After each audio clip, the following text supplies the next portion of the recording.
जय श्रीमन्नारायण। हर हर महादेव, नमः चंडिकाय। सामान्य जनमानस जो हिंदू है वो क्या मानता है कि मीडिया जिनको ज़्यादा अटेंशन दे रही है, जो बड़े बड़े पंडालों में कथा कह रहे हैं, जो बड़े बड़े टीवी चैनल्स पर आ रहे हैं, जिनके आगे पीछे हजारों हजार लोगों की भीड़ चल रही है, जिनके आगे पीछे चमचमाती गाड़ियां चल रही हैं, जिनके पास नेताओं का, अभिनेताओं का और क्रिकेटर्स का या गायकों का आना जाना लगा रहता है, और जो लोग बड़े सुंदर साज सज्जा के साथ, गीत संगीत के साथ, नाटकीय प्रस्तुति के साथ मंच पर उपस्थित होते हैं, ऐसे लोग विशेष धर्मज्ञ हैं, ऐसे लोग विशेष संत हैं, सिद्ध हैं, प्रसिद्ध हैं और ब्रह्मवेत्ता हैं और बहुत प्रकार के सिद्धियों और चमत्कारों से युक्त हैं। इनकी सामर्थ्य शक्ति अद्भुत है।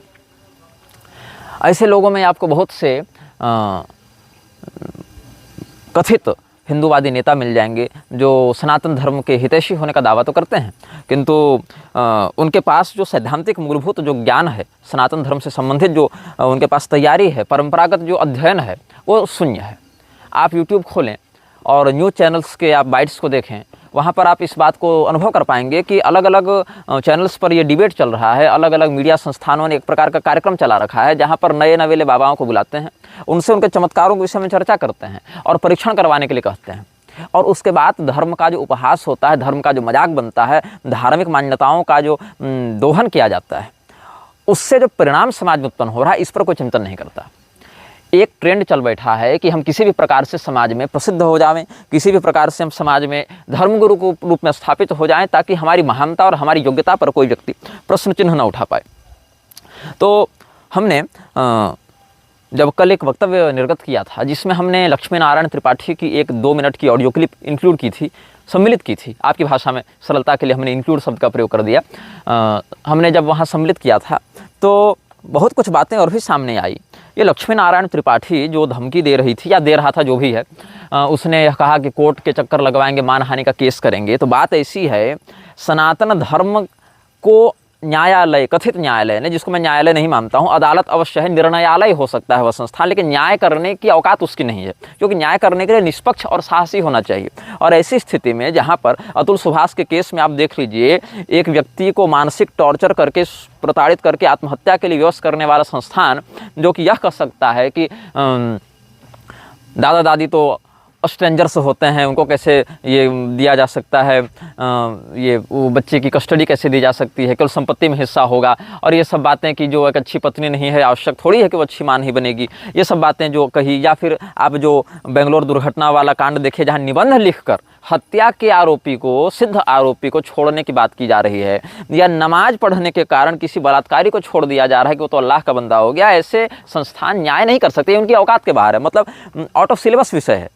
जो जुडिशरी है उसकी औकात के बाहर है न्याय करना, क्योंकि उसकी स्थापना ही न्याय के लिए नहीं हुई है। उसकी स्थापना हुई है अपराधियों को बचाने के लिए। एक ऐसे सिस्टम का निर्माण करें, अपराधियों को बचाने के लिए हम एक ऐसे तंत्र का निर्माण करें जिस तंत्र पर लोगों की आस्था हो कि ये हमें न्याय देगा, और उस आस्था के पीछे सारे कुकृत्यों को वैध ठहराया जा सके। अस्तु, अब सनातन धर्म के जो सामान्य अनुयायी हैं उनमें यह प्रवृत्ति समाप्त हो गई है कि हम अपने कुल परंपरा को समझें, अपनी संप्रदाय परंपरा को समझें। उनके लिए धर्म का इतना ही औचित्य बच गया है कि हम समय पर मौली बांध लें, कभी घर में पूजा पाठ हो तो 1-2 दिन तिलक लगा लें, और कभी सप्ताह महीने में 1-2 दिन मंदिर चले जाएं, वो भी नाइटी पहनकर, फुल पैंट शर्ट पहनकर, शॉर्ट्स पहनकर, बिना शिखा तिलक इत्यादि के ही। तो ऐसी स्थिति में जब हम लोग परंपरागत रूप से शास्त्रों को पढ़कर, तपस्या करके, निधिध्यासन करके, निष्पक्ष और निर्भयतापूर्वक उन बातों को सामने रखते हैं, और उन बातों का विरोध हो जाता है कथित प्रसिद्ध धर्मगुरुओं से, अधर्म गुरुओं से, तो लोगों को लगता है कि भाई लाखों लोगों की भीड़ इसके पीछे चल रही है, तो फिर यही सही होगा, क्योंकि भाई लाखों लोग मूर्ख थोड़ी हैं कि इसका अनुसरण कर रहे हैं। देखो भाई, तुमने कैसे जाना उस व्यक्ति को? सोशल मीडिया से जाना। तुमने कैसे जाना कि वो व्यक्ति गुरु है या साधु है या संत है? तुमने कैसे जाना? धर्म गुरुओं के लिए जो प्रचारित की जा रही है संस्थाएं, और जो वहाँ से जो मीडिया मार्केटिंग हो रही है, PR जो वहाँ पर प्रचारित हो रहा है, उसके माध्यम से तुमने जाना। और तुम्हारे जैसे जैसे लाखों लोगों ने जाना, और उन लाखों लोगों में से कितने लोग साधना, तपश्चर्या, सदाचरण के माध्यम से आगे बढ़े हैं, उनमें से कितने लोग भक्षाभक्ष का विचार करके आगे बढ़े हैं, उनमें से कितने लोग इस मतलब तपे हुए व्यक्तित्व से निखरे हैं, जो कि धर्म के लिए निष्ठापूर्वक समर्पित हैं, नहीं, उनमें से लोग जो जुड़े हैं वो धर्म के विषय में अनभिज्ञ हैं। उनको मतलब नहीं है कि धर्मशास्त्र का सिद्धांत क्या है, उनको मतलब नहीं है कि हमारे लिए क्या सदाचार का व्यवस्थापन है। यही कारण है कि अनिरुद्धाचार्य जैसे व्यक्ति के यहाँ जहाँ पर अश्लील संवाद भी मंच से, व्यर्थक संवाद भी मंच से कर दिया जाता है, ऐसे व्यक्ति के भी लाखों अनुयायी हो गए हैं, ऐसे व्यक्ति के भी लाखों चेले हो गए हैं। और शिव पुराण के नाम पर केवल टोटकों की बरसात करने वाला, वो भी ऐसे टोटके जो काल्पनिक है, मनगढ़ंत हैं, लाखों करोड़ों की संख्या में हम गंडकी से रुद्राक्ष मंगा रहे हैं, ऐसा कहने वाला जो अवैज्ञानिक नास्तिक जो प्रदीप मिश्रा है, उसके लिए भी हिंदू समर्पित रह जाता है। तो इसीलिए मैं कहता हूँ कि हिंदू को पता नहीं कि किसका कनेक्शन कहाँ से है, किसका संबंध कहाँ से है। हिंदू को लगता है कि हमारे महाराज जी, हमारे गुरु जी विदेशों में जाकर सनातन धर्म का प्रचार कर रहे हैं, दुबई जाकर प्रचार कर रहे हैं, मोरारी बापू, धीरेन्द्र शास्त्री, अनिरुद्धाचार्य और क्या नाम है, इंद्रेश कुमार, पुंडरीक गोस्वामी, ये सब विदेशों में जाकर प्रचार कर रहे हैं धर्म का और सनातन धर्म के प्रति लोगों को जोड़ रहे हैं। ऐसी बात नहीं है बंधु।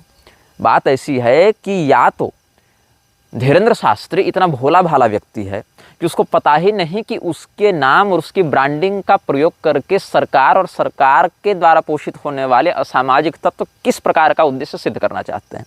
या तो वो व्यक्ति इतना बड़ा मूर्ख है, यदि भोला भाला है तब तो ठीक है, लेकिन अगर मूर्ख है तो फिर ज़्यादा समस्या है कि वो व्यक्ति समझाए जाने पर भी नहीं समझ पाएगा। उसको यही लगेगा कि जो हमारे लिए फंडिंग दे रहा है, मीडिया मैनेजमेंट दे रहा है, हेलीकॉप्टर उड़ा रहा है, वही हमारा हितैषी है। या फिर वो व्यक्ति इतना बड़ा महत्वाकांक्षी है, दम्भी है कि वो येन केन प्रकारेण इन असामाजिक तत्वों से हाथ मिलाकर भी अपनी प्रसिद्धि करना चाहता है, अपने आप को स्थापित करना चाहता है, चाहे उसके लिए आतंकवादियों से भी हाथ क्यों न मिलाना पड़े। इस वक्तव्य को ध्यान से सुनिएगा, मैं पुनः बोलता हूँ, वो व्यक्ति या तो इतना बड़ा अहंकारी है कि आतंकवादियों तक से हाथ मिलाने के लिए तैयार है, केवल इसके लिए कि हम समाज में एक श्रेष्ठ और सफल व्यक्ति के रूप में प्रसिद्ध हों। और ये बयान मैं बहुत गंभीरता और जिम्मेदारी के साथ दे रहा हूँ आपको। अब इसके पीछे जो आधार है वो मैं आपको बताता हूँ। अभी जो सनातन हिंदू एकता यात्रा जो निकाली बागेश्वर वालों ने, उसमें बहुत से ऐसे लोग आए जिनका पूरा जीवन समाज में अश्लीलता, व्यभिचार, वेश्यावृत्ति, आतंकवाद और ड्रग डीलिंग यही सब में जुड़ा हुआ है, जिसमें बड़े बड़े आपको भोजपुरी गायक मिल जाएंगे, नाचने वाले मिल जाएंगे, अभिनेता मिल जाएंगे, जिन्होंने पूरा जीवन अश्लीलता के प्रचार प्रसार में और स्त्री के यौन टिप्पणियों में, और संजय दत्त जैसे लोग जिनका पूरा इतिहास आतंकवाद से जुड़ा रहा है, जिनका पूरा इतिहास बम विस्फोट और हथियार और ड्रग की डीलिंग से जुड़ा हुआ है, जिन्होंने मतलब व्यभिचार की सीमाएं लांघ दी और इसको ग्लोरीफाई करते हुए जिसने बताया कि मेरी तो 350 महिलाओं से अवैध संबंध है, ऐसा जिसने अपने बायोपिक में बतलाया, ऐसा व्यक्ति हिंदू ही नहीं है तो हिंदू एकता कैसे कर रहा है? जो स्वयं म्लेच्छों की पैदाइश है और जिस व्यक्ति ने स्वयं सनातन धर्म के प्रति कभी कुछ नहीं किया, बल्कि अजमेर इत्यादि जाता रहा और दरगाहों में चादर चढ़ाता रहा, जो मुसलमान की पैदाइश भी है, जिसने जीवन आतंकवादियों के साथ बिताया, जिसने जीवन नशेबाजी और वेश्यावृत्ति में बिताया,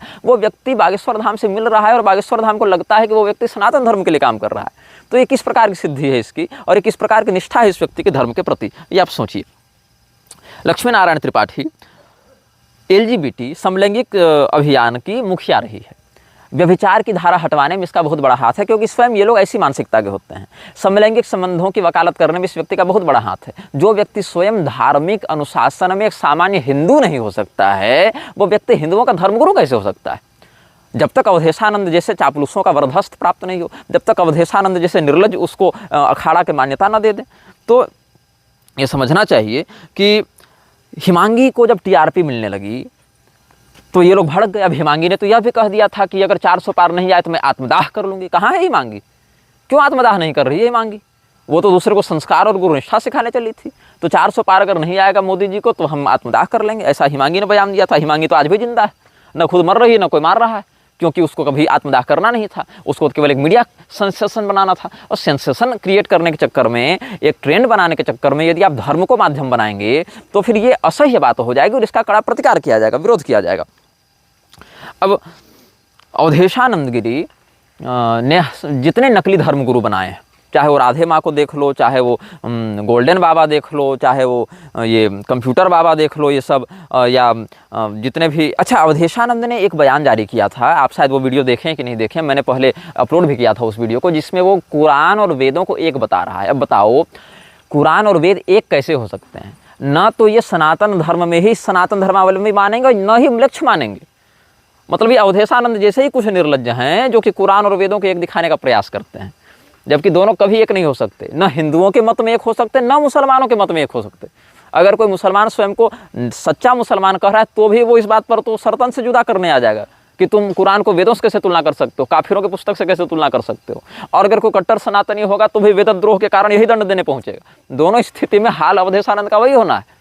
लेकिन इसको अपनी राजनीति चमकानी है तो कह दिया कि प्यारी कुरान, पवित्र बाइबल और वेदों में तो यही लिखा हुआ है, मतलब दोनों को जनरलाइज करके तीनों को रख दिया इसने। कुरान, बाइबल, वेद सब इसके लिए एक हो गए। तो ऐसा व्यक्ति ये ऐसा व्यक्ति धोबी के यहाँ भले पैदा हो जावे, ना घर का रहेगा ना घाट का रहेगा। तो धोबी के यहाँ बच्चा के रूप में पैदा ना हो, ग्राम सिंह के रूप में पैदा हो, तो न घर का होगा न घाट का होगा। तो यहाँ पर मैं यह कह रहा था आपको कि आप जाकिर नाइक के साथ रविशंकर का संवाद देखिए, कितने सद्भावपूर्ण व्यवहार के साथ रविशंकर वहाँ पर गया, कितनी स्क्रिप्टेड तरीके से। अच्छा, रविशंकर ने धर्म पढ़ा नहीं, रविशंकर ने पढ़ा मीडिया को, रविशंकर ने पढ़ा पॉलिटिक्स को। और जिसके पास आज पॉलिटिक्स है उसके पास इंडस्ट्री है, जिसके पास इंडस्ट्री है उसके पास मीडिया है। और पॉलिटिक्स, इंडस्ट्री और मीडिया तीनों को अगर आप साथ लेते हैं फिर तो आप स्वयं को ब्रह्मा जी बता दीजिएगा कि ब्रह्मा तो हम ही हैं भैया। ऐसे भी स्वयं को महादेव जी का अवतार बताने वाले घूम ही रहे हैं, कल की अवतार बताने वाले घूम ही रहे हैं। उधर प्रजापति ब्रह्मा को मारे वाले हैं ही, इधर आपके स्वामी नारायण का अक्षरधाम मंदिर बनता ही रहता है। तो ये सब तो स्वयं को ही त्रिदेवों से ऊपर बताकर घूम रहे हैं। तो रविशंकर जाकिर नाइक के पास किस हैसियत से गया? हम हिंदुओं के धर्मगुरु हैं, और मुंह लटका के हार के आ गया।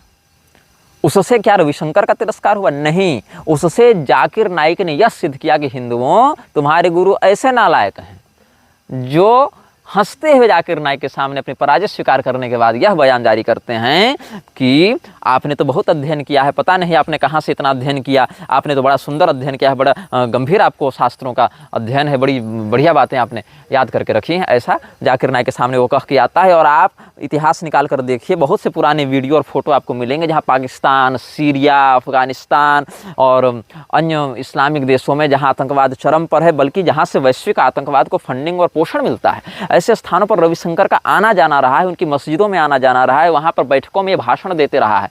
ये शिया सुन्नी की एकता कराने चला था रविशंकर, जिसको आईएसआईएस ने कटे हुए मनुष्य का चित्र भेजा था, मस्तक कटे हुए कबंध का चित्र भेजा था कि तुम औकात में रहो, अपने पायजामे में रहो, नहीं तो माथा काट देंगे तुम्हारा। ये रविशंकर को जिसने धमकी दी थी उनको एकजुट करने चला है, और स्वयं को ये सनातन धर्म का एक धर्मगुरु बताता है, एक स्थापित करना चाहता है कि हम सनातन धर्म के मान्य धर्माधिकारी हैं।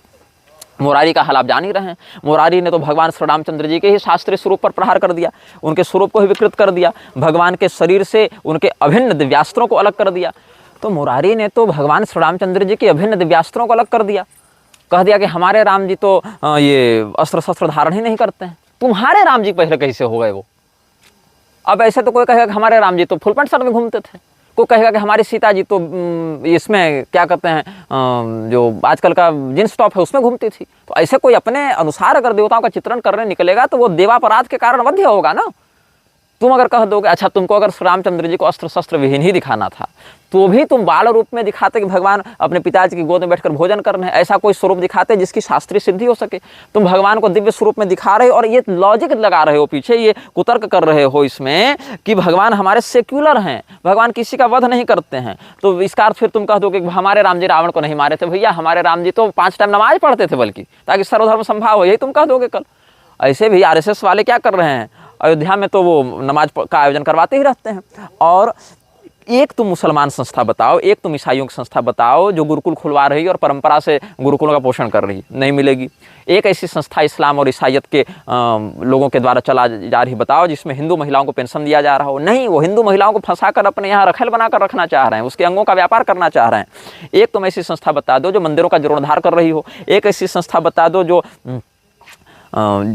सनातन धर्म के उत्थान के लिए यात्राएं कर रही हो, जो सदाव्रत इत्यादि का आयोजन कर रही हो। नहीं मिलेंगे तुमको। लेकिन तुम इसको देखो, आरएसएस के क्रियाकलापों को देखो, आरएसएस ने कितने मदरसों का निर्माण करवाया है। आप मुरारी के यहाँ जाकर देखिए भावनगर में क्या क्या उसने किया है।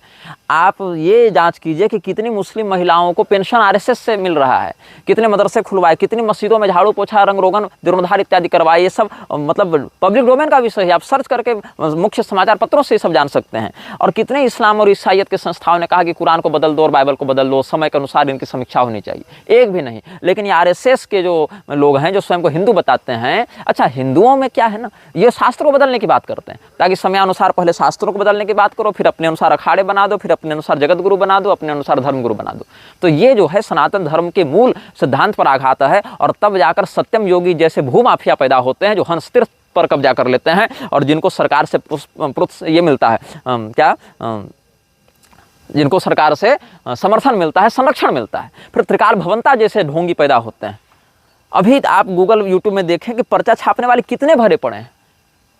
बागेश्वर धाम वाला व्यक्ति खुद को छाती ठोकर ऑन मीडिया यह बात कहता है कि हमारे पास वेद नहीं है, पुराण नहीं है, शास्त्र नहीं है। तो एक तो इस व्यक्ति को पहले वेद पुराण शास्त्र इत्यादि का ज्ञान होना चाहिए कि वेद पुराण शास्त्र इत्यादि के ज्ञान के बाद हम पहले शिष्य बने, शिष्य बनने के बाद हम पहले उसका अध्ययन करें, अध्ययन करने के बाद हम उस विषय में निष्णात हों, और निष्णात होने के बाद हम उस पर आचरण करें, और आचरण करने के बाद हम उपदेश करने निकलें। लेकिन नहीं, जिस व्यक्ति को भागवत महापुराण के प्रथम अध्याय के प्रथम श्लोक के उच्चारण का भी बोध नहीं हो, वो व्यक्ति कैसे भागवत महापुराण पर व्याख्यान कर सकता है और लाखों करोड़ों लोगों को धर्म का उपदेश करने की योग्यता रख सकता है। तो जिस रामभद्राचार्य का चेला धीरेन्द्र स्वयं को बताता है, वो रामभद्राचार्य स्वयं को पंडित और ज्ञानी और सर्वज्ञ के रूप में स्थापित करने पर तुले हुए हैं। कैसा चेला उनका है कि धीरेन्द्र शास्त्री स्वयं को रामभद्राचार्य का चेला बताता है, लेकिन रामभद्राचार्य आज तक उसको भागवत का पहला श्लोक पढ़ना नहीं सिखा पाए। तो यह समझ लो कि गुरु और शिष्य का जो ज्ञान का संबंध होता था वो अब हटा, अब पैसा, पॉलिटिक्स, पावर, फॉलोइंग्स और फंडिंग का ही संबंध है। नहीं तो रामभद्राचार्य का चेला होके अभी तक वो रामानंद संप्रदाय का तिलक तक नहीं लगा रहा है धीरेन्द्र। कैसा बढ़िया चेला होगा सोचो कि रामभद्राचार्य प्रस्थानत्रयी भाष्यकार जगत गुरु बना घूम रहा है, और उसका चेला भागवत का पहला श्लोक नहीं पढ़ रहा है और संप्रदाय का तिलक तक नहीं लगा पा रहा है। तो ये चेला के लिए शर्म की बात है कि गुरु के लिए शर्म की बात है, बताओ। लेकिन ये दुबई चला गया। अब दुबई इसको ले कौन गया ये मैं बताता हूँ आपको। दुबई इसमें इसको मिला डॉक्टर BU अब्दुल्ला या बू अब्दुल्ला या जो भी नाम है। तो बू अब्दुल्ला ग्रुप जो है उसका ये मालिक है या चेयरमैन है जो भी है, और गिनीज वर्ल्ड रिकॉर्ड होल्डर भी है, और यूनाइटेड अरब अमीरात्स में UAE में, ये संयुक्त अरब अमीरात भी जिसको कहते हैं, वहाँ दुबई में ये रहता है। तो ये BU अब्दुल्ला शेख साहब, इसके पास जाकर इसने क्या कहा कि दुबई की पावन भूमि में हम आए हैं। अब लक्ष्य भूमि भी पावन हो गई इनके लिए, चलो ठीक है। अब सभय भूमि गोपाल की कह दिया कि चलो दुबई पावन हो गई, कोई बात नहीं। और अनिरुद्धाचार्य को भी इसी ने ये दिया है। लेकिन ये BU अब्दुल्ला है कौन? BU अब्दुल्ला जो है वो पाकिस्तान में जाकिर नाइक से मिला है। और ये मैं नहीं कह रहा, ये BU अब्दुल्ला का ट्विटर में स्वयं कहा जा रहा है। मैं पढ़ के सुनाता हूँ आपको। Doctor BU Abdullah was honoured to meet doctor Zakir Abdul Karim Naik during his visit to Pakistan. अब मुझे ये बताओ कि जो व्यक्ति BU अब्दुल्ला, थोड़ा सा भी दिमाग अगर बचा होगा तुम्हारे खोपड़ी में हिंदुओं, तो सोचना इस बात को कि जो BU अब्दुल्ला पाकिस्तान में जाकिर नाइक के साथ बैठक कर रहा है, जो BU अब्दुल्ला POK पाक ऑक्युपाइड कश्मीर, जिसको आज़ाद कश्मीर भी कहते हैं, वहाँ के प्रधानमंत्री के साथ उठ बैठ रहा है, वही POK जहाँ से आतंकवादियों की सप्लाई भारत में होती है। तो वही POK के प्रधानमंत्री के साथ जो BU अब्दुल्ला या बू अब्दुल्ला बैठक करता है, पाकिस्तान में जो जाकिर नाइक के साथ मिलता है, वही जाकिर नाइक जो इस्लामिक दंगों को भड़काने में बहुत बड़ा मेंटर का काम करता है, वो आखिर धीरेन्द्र शास्त्री को दुबई क्यों बुला रहा है? कभी इस पर गौर करना। आमिर खान पर तो तुरंत गौर करते हो, कभी इस पर भी तुम गौर करना। इसीलिए मैं अंदर के शत्रुओं को उजागर करने पर ज़्यादा ध्यान देता हूँ, क्योंकि आमिर खान, सलमान खान, शाहरुख खान, ये सब का कनेक्शन तो तुमको पता है, वहाँ तुम तुरंत समझ जाओगे। लेकिन जो नहीं पता है वो मैं तुमको दिखा रहा हूँ। अब सुनो यहाँ क्या है। Dr. Boo Abdullah was honored to meet Dr. Zakir Abdul Karim Naik during his visit to Pakistan. He is an Indian Islamic public orator who focuses on competitive religion. He is also the founder and president of the Islamic Research Foundation, IRF, and Peace TV. He is a well-known figure in the Islamic world. Naik was ranked 89 on the Indian Express's list of the 100 most powerful Indians in 2010. He was ranked 82 in 2009 edition. He has made significant contributions to the understanding of comparative religion and has inspired many through his work with the Islamic Research Foundation and Peace TV. His ability to engage audiences and promote dialogue among different faiths is truly commendable. Wishing him continued good health and success in his endeavors as his influence continues to impact many lives positively. Doctor Naik, doctor Zakir Naik के साथ पाकिस्तान में मिलने के बाद BU Abdullah ने यह बयान दिया। अब आगे देखो दूसरी बात, BU अब्दुल्ला का दूसरा ट्वीट 7 मार्च 2024 का। डॉक्टर BU अब्दुल्ला या बू अब्दुल्ला, जो भी उसका नाम होगा, felt incredibly honoured to meet the prime minister of Azad Jammu and Kashmir Chaudhry Anwarul Haq during his visit to Pakistan. The visit was filled with insightful discussions, cultural exchanges and memorable moments. अब देखो, प्रधानमंत्री मोदी हो या राष्ट्रपति द्रौपदी मुर्मू हो या रक्षा मंत्री राजनाथ सिंह हो या विदेश मंत्री एस जयशंकर हो, ये सब ऐसे लोग हैं जो देश की सत्ता की मुख्यधारा में बैठे लोग हैं।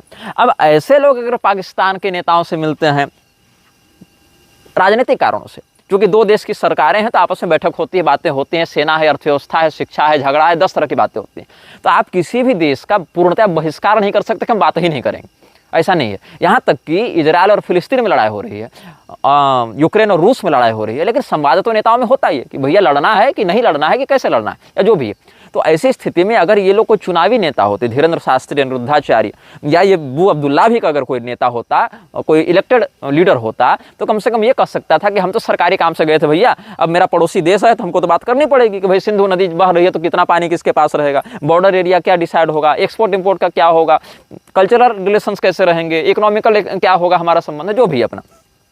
लेकिन ये तो ऐसा भी नहीं है। फिर मुझे ये बताइए कि पाकिस्तान में POK के प्रधानमंत्री से मिलकर और जाकिर नाइक से मिलकर वो अब्दुल्ला क्या खिचड़ी पका रहा था, ऐसे लोगों से मिलकर जो भारत में प्रतिबंधित हैं, आतंकवादी के रूप में लिस्टेड है, और वो धीरेन्द्र शास्त्री को दुबई ले जाकर क्या कर रहा था। इस कनेक्शन पर जरा आप ध्यान दीजिएगा। और ये मैं कोई स्टिंग ऑपरेशन करके नहीं बता रहा हूँ, ये ट्विटर पर सार्वजनिक उपलब्ध है, चित्र भी मेरे पास है, लेकिन चित्र मैं नहीं लगाऊंगा क्योंकि कॉपीराइट का मामला आ सकता है, लेकिन अगर कोई मांगेगा तो मैं चित्र उसको दिखा भी सकता हूँ। अब आगे आपको मिलते हैं। ये तो अब 4 फरवरी 2023 का भी था। Doctor Bu Abdullah with Azad Kashmir prime minister Sardar Tanveer Ilyas at Kashmir house Islamabad and was presented with the moment of appreciation. फिर आगे देखो, doctor Bu Abdullah was honoured to meet the Azad Kashmir prime minister Sardar Tanveer at Kashmir house Islamabad during his visit to Pakistan and was awarded a shield of appreciation by the government of Azad Kashmir. मतलब Pakistan occupied Kashmir, जहां से पूरे भारत में आतंकवाद supply हो रहा है, ऐसे जगह से इसको शील्ड मिल रहा है, मेडल मिल रहा है, एप्रिसिएशन मिल रहा है, पुरस्कार मिल रहा है for his outstanding contribution to social peace. और आगे देखो, दरबार आलिया नेरियान शरीफ इन कश्मीर गया था, वहाँ पर पाकिस्तान में Pir Sultan ul Afreen Siddiqui to spend great message of Islam. अब ग्रेट मैसेज ऑफ इस्लाम क्या है कि पूरी धरती पर केवल और केवल इस्लाम का शासन होना चाहिए, एक भी काफिर नहीं बचना चाहिए, और अगर काफिर जिंदा है तो ये सुनिश्चित किया जाए कि उसकी स्त्रियां हमारी हों और उसका पैसा हमारा हो। ये इस्लाम का सिद्धांत है। And for the special memory of पीर उल्लाह उद दीन सिद्दीकी। अब देखो, राजा परवेज अशरफ से भी मिला है कश्मीर में। ये पाकिस्तानी पॉलिटिशियन बिजनेसमैन था, और वहाँ जो है रावलपिंडी द्वितीय से वो सांसद भी, नेशनल असेंबली का 58वां वो मेंबर भी है, जहाँ से बू अब्दुल्ला मिला हुआ है। और देखो, अब बू अब्दुल्ला क्या होता है, पहले वो आज़ाद कश्मीर में जाकर POK के प्राइम मिनिस्टर से मिलता है मार्च 2024 में, और मई 2024 में आते आते वो धीरेन्द्र शास्त्री को दुबई लेकर आता है। और धीरेन्द्र शास्त्री वही व्यक्ति है जिसने यह कह रखा है रजत शर्मा को दिए सार्वजनिक इंटरव्यू में कि 500 मुसलमान परिवार हमारे मित्र हैं और हम मुसलमानों के साथ आज भी चाय पीते हैं। और वही व्यक्ति दुबई में उस व्यक्ति के निमंत्रण पर जाता है जो व्यक्ति आज़ाद कश्मीर से पाकिस्तान के जो टेररिस्ट फंडर्स हैं, बिजनेसमैन हैं या असेंबली लीडर्स हैं, उनसे मेडल लेकर आता है, और जाकिर नाइक से पाकिस्तान में मीटिंग करता है और इसकी उद्घोषणा भी करता है। तो for the first time ever in Dubai, India's leading spiritual गुरु बागेश्वर धाम पीठ chief Dhirendra Shastri, he was taken on a tour of iconic Burj Khalifa along with his team and had an incredible experience. The visit brought a unique and memorable experience. मेरा accent चूँकि अभ्यस्त नहीं है इसलिए आप क्षमा करेंगे, भाव समझ गए। तो बू अब्दुल्ला जो है वो मार्च में मीटिंग करता है आज़ाद कश्मीर में POK में जाके वहाँ के प्राइम मिनिस्टर के साथ, और नेशनल असेंबली लीडर्स से मिलता है, जाकिर नाइक से मिलता है, और उसके 2-3 महीने के बाद वो धीरेन्द्र शास्त्री को ये कहकर इन्वाइट करता है दुबई में कि आप भारत के एक बढ़ते हुए आध्यात्मिक नेता हैं। और वो आध्यात्मिक नेता इतना बढ़ा हुआ है कि वो स्वयं कहता है कि मुझे वेद पुराण शास्त्र कुछ नहीं पता। वो खुद कहता है कि मुझे भागवत महापुराण के पहले श्लोक का भी ज्ञान नहीं। ऐसा व्यक्ति जो स्वयं कहता है कि 500 मुसलमान परिवार मेरे मित्र हैं, वो ऐसे व्यक्ति के बुलाने पर दुबई जाता है जिसके जाकिर नाइक के साथ और जिसके कश्मीर के आज़ाद कश्मीर जो POK है, शब्द वही है इसलिए मैं वही बोल रहा हूँ, वही प्रचलित शब्दावली हो गई है। तो वहाँ के लोगों के साथ उठता बैठता है और अनिरुद्धाचार्य इत्यादि को ही बुला रहा है ये व्यक्ति, और इसके सारे चित्र इत्यादि हैं। और इतना ही नहीं, अब आगे सुनो, दोबारा इसने बुलाया, अगस्त में फिर बुलाया, मई में गया और फिर अगस्त में इसने फिर बुलाया। Doctor Bu Abdullah honoured to welcome Guruji Dhirendra Krishna Shastri again in Dubai. Bageshwar Dham Sarkar और Maharaj is a Hindu spiritual guru and the पीठाधीश्वर of the Bageshwar Dham Sarkar, a religious Hindu pilgrimage site in Chhatarpur district. और चित्र इत्यादि भी सार्वजनिक है। अनिरुद्धाचार्य को भी बुलाया। कब बुलाया? जनवरी में बुलाया, 4 जनवरी को। We are happy to welcome Shri Aniruddhacharya ji Maharaj also ने पूकी बाबा, नया नाम सुना अनिरुद्धाचार्य का, पूकी बाबा इन दुबई। अब पूकी बाबा का क्या ख्याल था मुझे नहीं पता, लेकिन उसने कहा। तो इस प्रकार से अनिरुद्धाचार्य को ही बुलाया गया। अब सुनो, अब तुमको ये लग रहा होगा कि ये बू अब्दुल्ला तो भैया सर्वधर्म संभावल आदमी होगा, तो जैसे इस्लाम के प्रचारक जाकिर नाइक से मिलता है वैसे सनातन धर्म के प्रचारक धीरेन्द्र कृष्ण शास्त्री से भी मिलता है। ऐसा एक भाव बनता होगा कि चलो ठीक है, इसके मन में सभी धर्मों के लिए सम्मान होगा और ये हर धर्म के प्रधान लोगों से मिलना चाहता होगा। लेकिन beware my friend, Zakir Naik कहता क्या है? Come on brother, speak loud, the world should hear you. तो क्या कहता है बू अब्दुल्ला? नूपुर शर्मा प्रकरण में। नूपुर शर्मा का प्रकरण यदि आपको ज्ञात हो तो अच्छी बात है, न हो तो थोड़ा सा मैं समराइज कर देता हूँ, इसको ब्रीफिंग कर देता हूँ आपके लिए।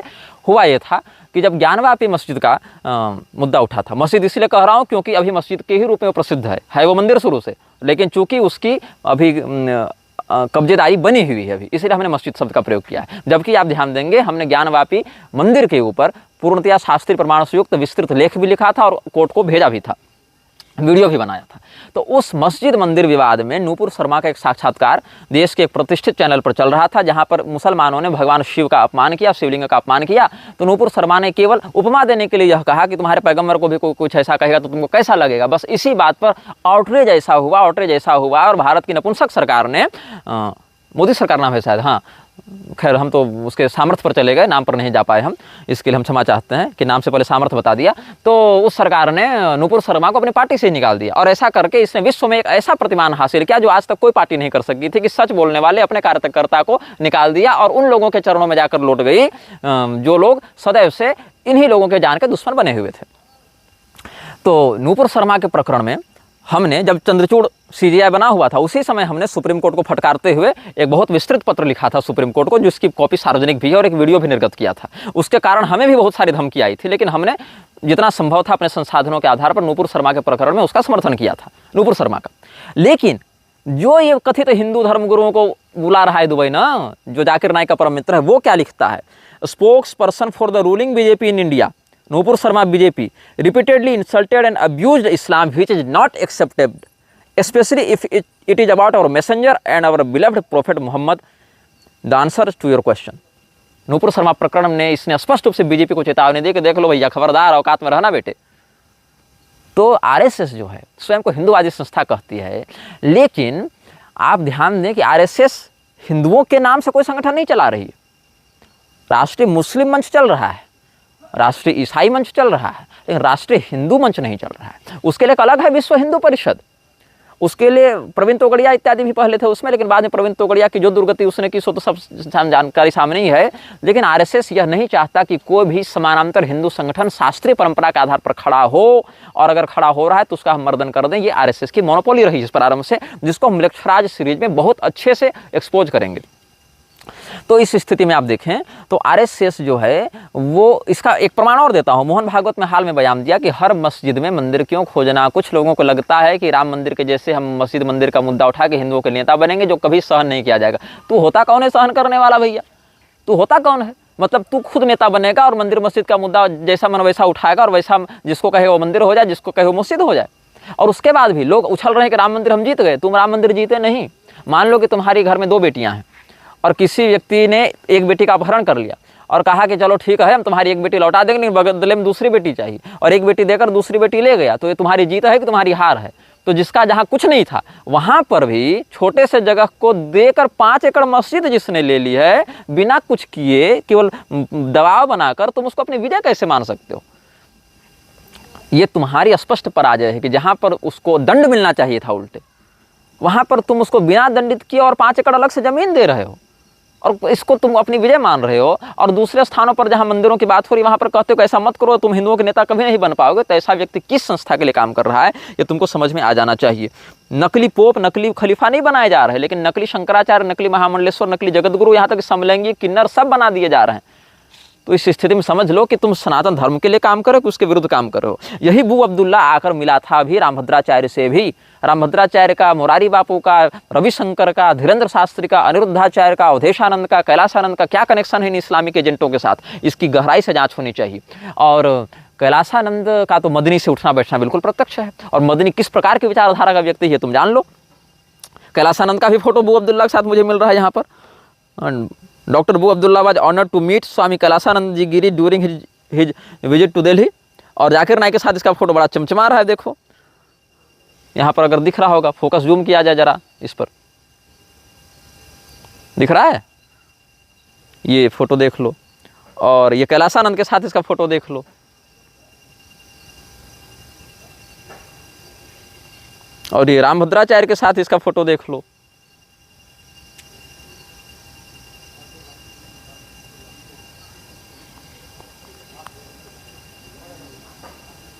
और ये बागेश्वर धाम वालों के साथ इसका फोटो देख लो।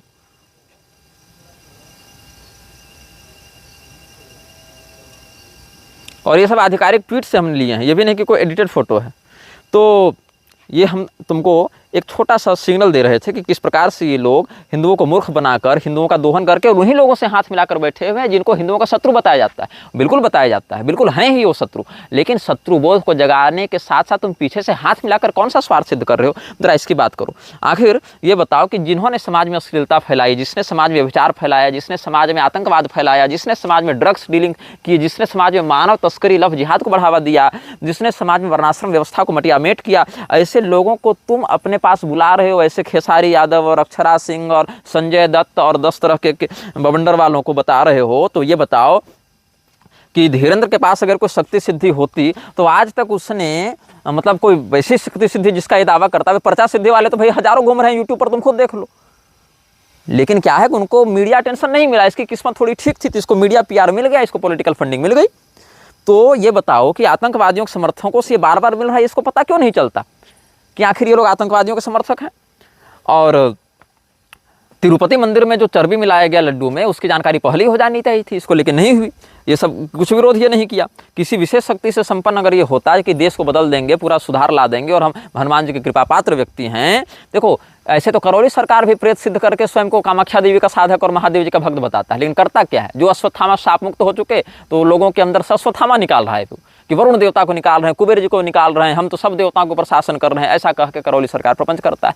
करौली और धीरेन्द्र में एक ही अंतर है कि धीरेन्द्र ने कोई भी तमाशा देवी देवताओं को फटकारते हुए नहीं किया है, कम से कम अभी तक। इतना वो व्यक्ति अच्छा काम किया है। करौली तो और लतखोर है, उसने तो कितना कुछ कर दिया। वो तो ब्राह्मण, वो तो भदौरिया करके कुछ है ना वो तो, लेकिन गाली कौन सुनेगा? लोग कहेंगे कि ये पाखंड तो ब्राह्मण फैला रहे हैं, जबकि ये तो भदौरिया है।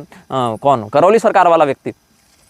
तो ये व्यक्ति जो देवी देवताओं को बार बार गाली देकर अपनी प्रेत सिद्धि इत्यादि के दम पर मूर्ख बना रहा है लोगों को, वो लोगों को लगता है यही साक्षात कामाख्या देवी का कृपा पात्र है, यही साक्षात महादेव जी का कृपा पात्र है। तो ये बताओ, अभी कह रहा था धीरेन्द्र हमको धमकी देते हुए, जिसकी एबीपी न्यूज़ ने भी बाइट ली थी कि हम जब इसने लिखा था, क्या कहा था, हम भी चाहें तो पोल खोल सकते हैं। तो आज तक किसी आतंकवादी, भ्रष्टाचारी, लोभी, नशेड़ी की पोल क्यों नहीं खोल रहे हो? इतने सारे बलात्कार, इतने सारे गो तस्करी, इतने सारे जो बवंडर हो रहे हैं, हथियार डीलिंग हो रही है, बम ब्लास्ट हो रहे हैं, क्यों नहीं उनकी पोल खोल रहे हो? क्यों, किस बात के इंतजार में हो? और बताओ, पर्ची से बचाएंगे, लेकिन जब इसकी कथाएं कैंसिल होती हैं तो अब इसको पहले क्यों नहीं बताता है कि भाई आयोजकों तुम खर्चा मत करना, मेरी कथाएं कैंसिल होने वाली है वहाँ पर। ये तो मुसलमानों से हाथ जोड़कर माफ़ी मांग रहा था अली और बजरंगबली वाले मुद्दे पर, और स्वयं कहता है कि मैं किसी मूल्य, किसी पादरी से नहीं डरता हूँ। अभी तो अपने भाई को नशा मुक्त ये नहीं कर पाया। इसका भाई कितना सारा व्यभिचार और कितने ड्रग डीलिंग इत्यादि में इसके भाई का वीडियो आते रहता है, नशेबाजी में, सालग्राम का, और इसने अपने भाई तक को जो है सो उस सुधार में लाने का प्रयास नहीं किया। और जो अभी कह रहा है, अभी बताओ, ये मुंबई ब्लास्ट के आरोपी संजय दत्त की तारीफ कर रहा है, उसको परिवार जैसा बता रहा है। ये सब सार्वजनिक वीडियो उपलब्ध हैं, वीडियो फोटो सब उपलब्ध हैं। सारी जाँच पुष्टि करने के बाद हम इतना बड़ा बयान दे रहे हैं, बिना कच्ची तैयारी से बयान नहीं दे रहे हैं, पूरी पक्की तैयारी से बयान दे रहे हैं। और उसके बम ब्लास्ट और आतंकवादियों से कनेक्शन को ये छोटी मोटी भूल बता रहा है। जो व्यक्ति 350 महिलाओं से अवैध संबंध रखता है, उसको ये छोटा मोटा अपराधी, मतलब छोटी मोटी गलती भूल करने वाला बताता है। अपनी शक्तियों से दाऊद इब्राहिम जैसे आतंकवादियों का खुलासा ही क्यों नहीं करता है?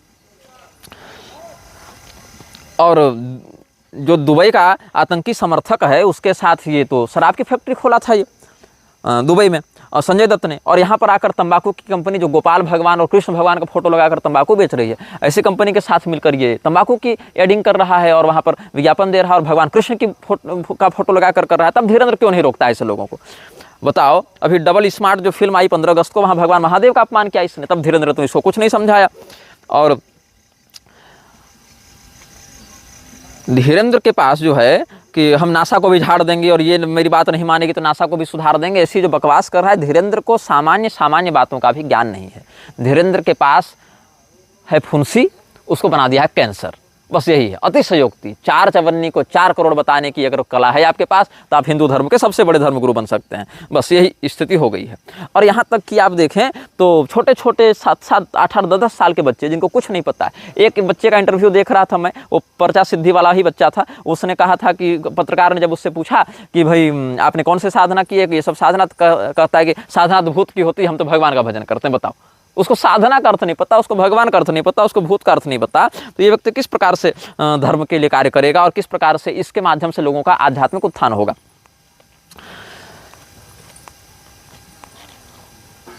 अब जितने भी बातें हमने कही हैं उन सभी बातों को आप देख सकते हैं।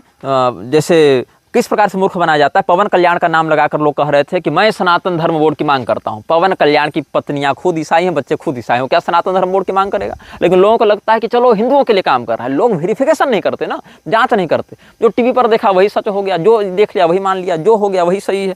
तो लोग अपना दिमाग लगाने के लिए समय चाहिए और लोगों के पास समय नहीं है दिमाग लगाने के लिए, तो लोग बस जो दिखता है वो बिकता है, उसी मामले पर भरोसा कर लेते हैं। तो हमने बस यह स्पष्ट किया कि लोग जो कहते हैं कि विदेशों में सनातन धर्म का प्रचार किया जा रहा है, बिल्कुल नहीं। प्रभुपाद जाकर फ्रीमेसनरी के लिए काम करके आया, विवेकानंद जाकर फ्रीमेसनरी के लिए काम करके आया, और इन लोगों ने बड़े बड़े साधु सन्यासियों के ब्रांडिंग को बेचकर काम किया। और आज देखो क्या हो रहा है, योगदा आश्रम में क्या हो रहा है, रामकृष्ण मिशन में क्या हो रहा है, सदगुरु की ईशा फाउंडेशन में क्या हो रहा है, क्रिसमस मनाया जा रहा है, कृपालु के जेकेपी में क्या हो रहा है, रमजान मनाई जा रही है, क्रिसमस मनाया जा रहा है, इस्लामिक और ईसाइयत को हिंदू धर्म से अभिन्न बताया जा रहा है। और वहाँ पर वही विदेशी मिलक्षों के एजेंडे को सत्य सिद्ध करने के लिए हिंदुओं के पैसे का प्रयोग किया जा रहा है। मतलब सीधे सीधे फंडिंग हो जिहाद की, या तुमसे चंदा लेकर तुम्हारे गुरुओं के माध्यम से फंडिंग हो जिहाद की।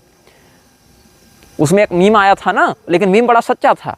दे are not after me, they are after you, I am just helping them. बस यही वाला मीम जो है ये किसी भी चेहरे पर चिपका दो, इन लोगों में से सब जगह परफेक्ट फिट होगा, सब जगह बिल्कुल व्यवस्थित हो जाएगा। इसी उक्ति के साथ हम इस वक्तव्य को पूर्ण करते हैं। जो बातें हमने कही उसको तुम कभी भी क्रॉस वेरिफिकेशन कर सकते हो, और हमारी सारी कही बातों का प्रमाण हमारे पास है। और अगर तुम्हारे अंदर थोड़ा सा भी विवेक शेष हो तो कभी बैठकर चिंतन करना कि आखिर इन समस्त संबंधों के पीछे का कारण क्या है। और फिर विशेष करके हम बताएंगे मृक्षराज सीरीज में, जो आ रही है 14 जनवरी से, हर दिन दोपहर 12 बजे वो रिलीज होगी। 1-2 दिन गैप हो सकता है, अवकाश हो सकता है, लेकिन जब भी होगा वो प्रसारण 12 बजे दोपहर में होगा। और उसको आप देखें, समझें, सुने। तब तक के लिए श्रीमन नारायण, हर हर महादेव, नमः चंडिका जी।